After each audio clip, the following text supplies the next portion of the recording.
Isa din po ba kayo sa Filipino senior citizen na matagal nang nag-submit ng kanilang aplikasyon sa DSWD Social Pension para magkaroon po ng 1,000 piso bawat buwan na pensyon? Ngunit hanggang ngayon ay wala pang resulta ang inyong aplikasyon.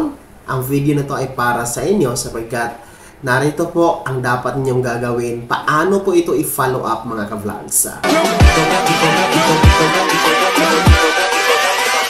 Hold up.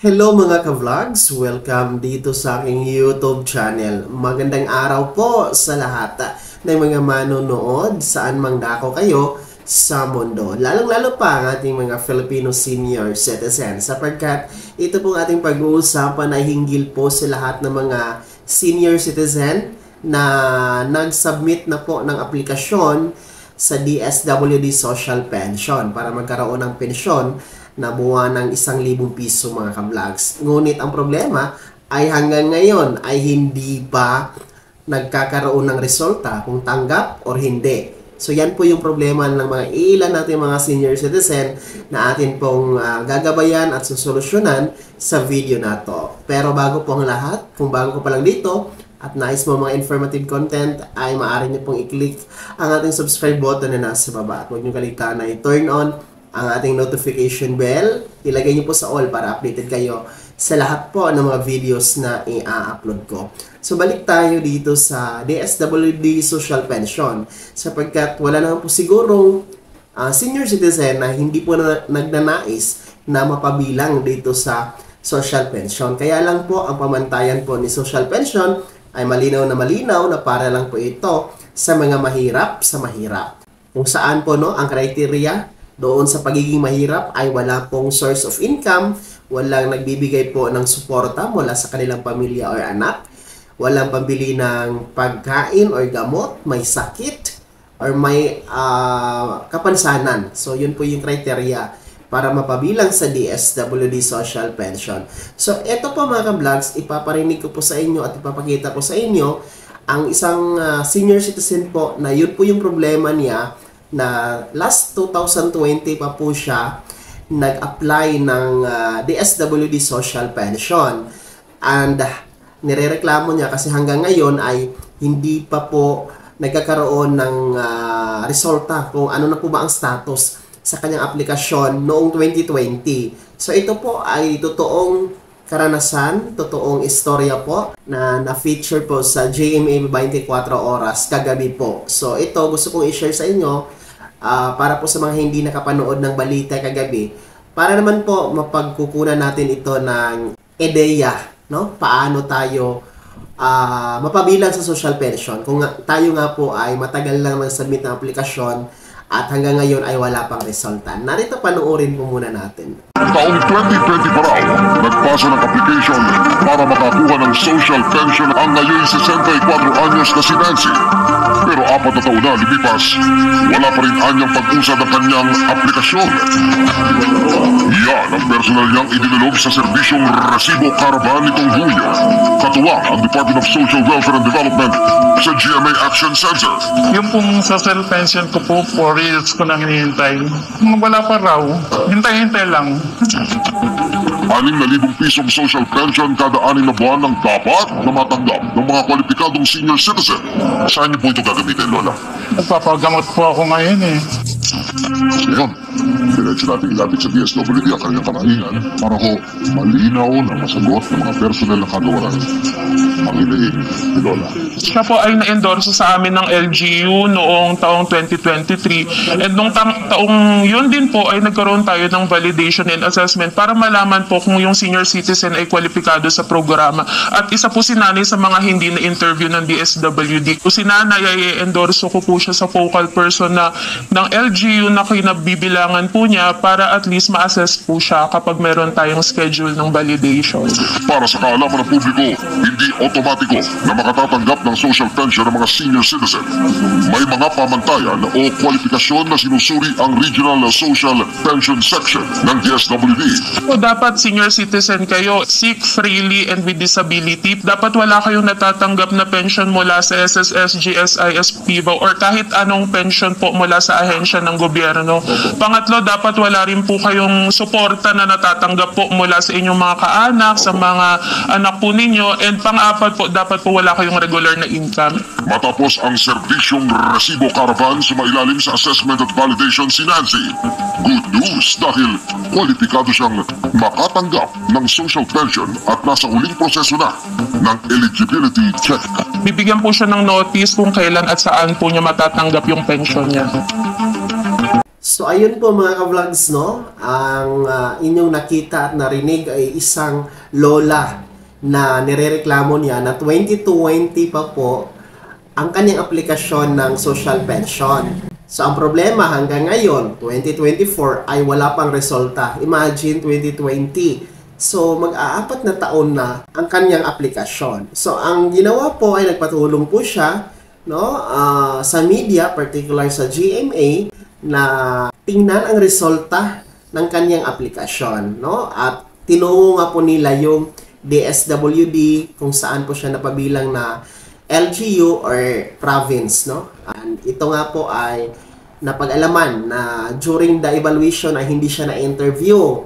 And then ngayon ay inassist siya muli at qualified naman siya, kaya napabilang na po siya, no? Mapapabilang na siya sa susunod na social pension beneficiaries release, mga ka-vlogs. So ayun, congratulations po kay nanay, no, kung taga saan man kayo. Well, anyway, balik tayo sa inyo kasi marami din po tayong mga nababasa mga komento sa ating mga videos, mga nagme-message sa aking Facebook page na matagal na silang nag-apply ng DSWD social pension pero wala po daw resulta, no? Walang magandang status kung ano na ang nangyayari sa aplikasyon. Ang gagawin niyo po ay balikan niyo po ang inyong aplikasyon. Pumunta kayo sa OSCA office, dyan sa LGU niyo.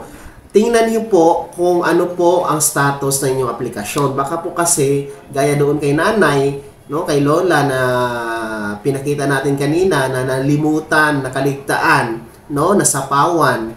So, balikan niyo po sa OSCA office ang inyong aplikasyon para malaman niyo po yung status. And then, kung wala pong action sa OSCA, dyan sa LGU nyo, pwede kayong dumulog direct sa DSWD field office ng inyong probinsya, no? Kung meron mang DSWD field office sa inyong city or municipality or usually sa mga province po, no? Na lalong-lalo pa sa mga hindi sa Metro Manila, meron yung field office per province. So, puntahan nyo po doon para tingnan nyo po yung aplikasyon nyo. Maraming bagay kasi na hindi po umusad yung aplikasyon natin sa social pension. Number one, baka hindi po tayo qualified. Lagi nyo pong tatandaan na ang DSWD social pension ay hindi po para sa lahat ng mga senior citizen. Para lang po ito sa mga indigent. Gaya nga po ng nabanggit natin na walang trabaho, walang source of income, walang nagbibigay na pera na anak o kapamilya, walang maibili pagkain or gamot, masakitin, may kapansanan. Number 2, mga rason kung bakit hindi umuusad yung aplikasyon natin, baka wala kayo during interview or yung evaluation na tinatawag natin. Gaya po ng nangyari kay Lola doon sa video na pinakita natin kanina sa balita, ay noong nagkaroon po noong 2020 ng interview or evaluation, kasi i-house to house po kayo nito may schedule ng evaluation. Baka hindi kayo naabutan doon, wala kayo doon sa inyong bahay or wala kayo doon sa site kung saan magkakaroon ng interview, abay, hindi talaga kayo masasali, mga ka-vlogs. So baka yun yung pong isa sa mga nangyayari sa inyo. Number 3 ay baka po talaga nakaligtaan sa dami pong aplikasyon ng mga LGU, aplikasyon sa mga sa DSWD. Baka natambakan, nasapawan, no, nakaligtaan na, hindi na nakita yung papel ng aplikasyon nyo. So, yun yung mga rason, no?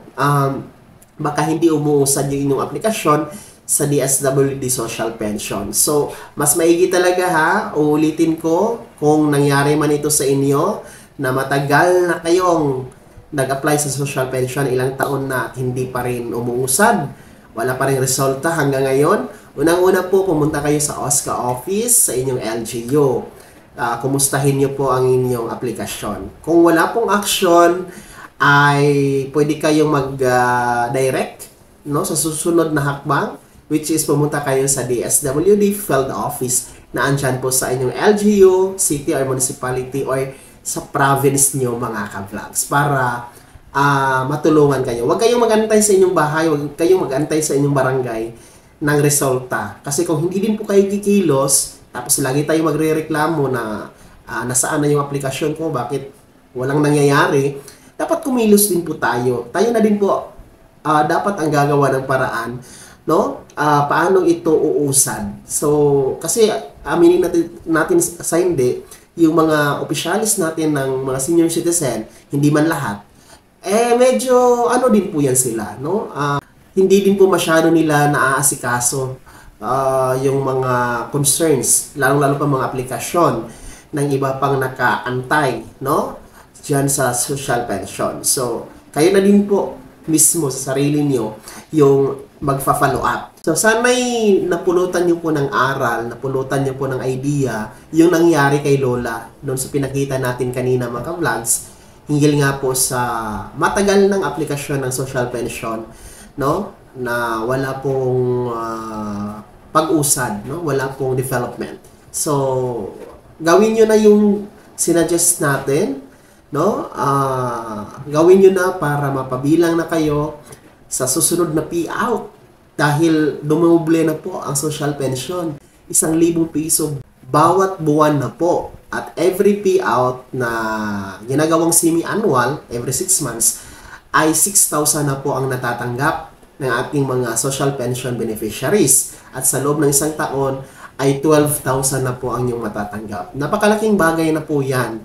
Malaking tulong na po yan sa ating mga Filipino senior citizen na walang-wala po. Walang-wala, walang nagbibigay, walang pinagkakakitaan, walang source of income, may sakit pa, may maintenance pa. Diba? So, malaking tulong na yan mga ka-vlogs. Yung 12,000 a year sa inyo, pambili ng gamot, pambili ng vitamins, pambili ng pagkain, iba pang inyong mga pangangailangan sa pang-araw-araw na pamumuhay mga ka-vlogs. So bago ko magtapos sa video na to, inanyayahan ko po kayo muli na maging miyembro dito sa aking YouTube channel. Ayan po ang ating join button na nasa baba. Pindutin nyo po yan, makikita nyo ang mga perks na andyan mga ka-vlogs. And then, sa mga nais naman po sumuporta sa aking YouTube channel, andyan pa rin po sa baba ang ating super thanks button. Pindutin nyo lamang mga ka-vlogs. Sana'y naging gabay ang video na to kahit pa paano nabigyan tayo ng idea, bagong kaalaman at atin pong napahatid sa inyo ang mga bagong impormasyon. Hinggil nga po sa usapin na may kinalaman po sa benepisyo ng mga Filipino senior citizen gaya nitong DSWD Social Pension. Kung hindi ka pa nakasubscribe dito sa aking YouTube channel, maaari nyo nang i-click ang ating subscribe button na nasa baba. Huwag nyo kaligtaan na i-turn on ang notification bell. Ilagay nyo po sa all para updated kayo sa lahat ng mga videos na i-upload ko. Maaari mo din i-like ang video na to at kung meron ka pang mga katanungan ay maaari nyo i-komento sa comment section na nasa baba. At paki-follow na din po ang aking official Facebook page na nasa screen nyo. Muli po, ako si Daniel Timpawa na nagsasabing dito sa aking YouTube channel, pawang katotohanan at lahat totoo lamang.